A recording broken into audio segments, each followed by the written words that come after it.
All right, turning now to a story about American resiliency. A Texas business is fighting to survive after the Department of Defense ordered them to discontinue their most popular item.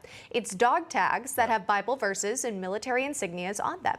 For more on Shields of Strength, let's bring in independent journalist Todd Starnes. Todd, what more can you tell us about this? Well, good morning, guys. And this is a story that goes back to 2019 when the Military Religious Freedom Foundation filed a complaint about these dog tags.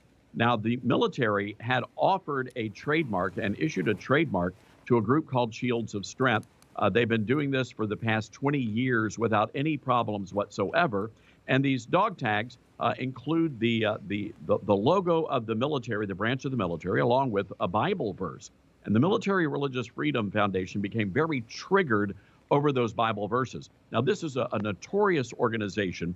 They have a very ugly track record of attacking anything to do with Christianity in the military. They've been responsible for banning nativity scenes on military bases, and they've also been responsible for banning Bibles from missing man POW MIA tables. I mean, it's a pretty notorious group here.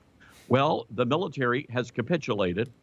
They agreed with the Military Religious Freedom Foundation, and they ordered the Shields of Strength to cease and desist using their logos. And now there's a federal lawsuit filed.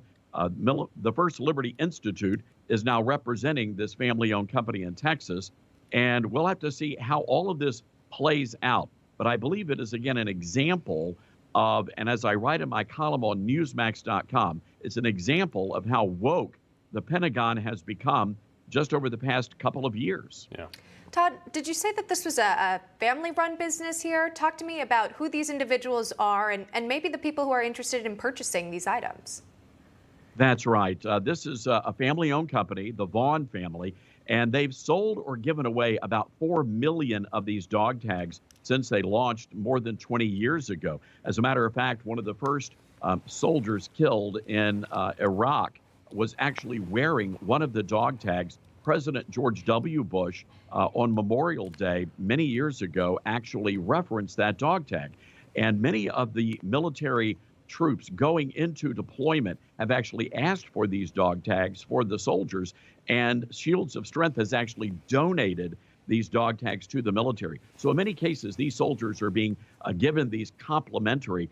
And we're hearing from soldiers who say this is a source of strength and comfort for them as they're going out into the battlefield.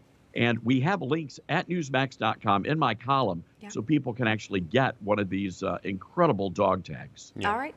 Todd Starnes, with a report on this story here you might have missed, but you can always check out at Newsmax.com. Todd, thank you very much. Happy holidays. Thanks. Merry Christmas to you. Merry Christmas. Merry. An important note of context here, though, the Military Religious Freedom Foundation did threaten legal action in 2019. Just for your knowledge here, they issued the statement saying, in part, quote, the complaint, which weekly tries to cast the Military Religious Freedom Foundation as the evil main villain here, outrageously plays down that the issue was Shields of Strength's use of the trademark Department of Defense branch emblems on its religious products. It is only these products with an official DoD emblem for which a DoD license is required that the DoD has said Shields of Strength cannot sell. So there's just some background there. You just watched Newsmax TV, America's fastest growing cable news channel, now in more than 70 million homes. You can get Newsmax TV on your cable system or check your cable guide. And if your system doesn't carry Newsmax, call them, tell them you want Newsmax TV, because we're real news for real people.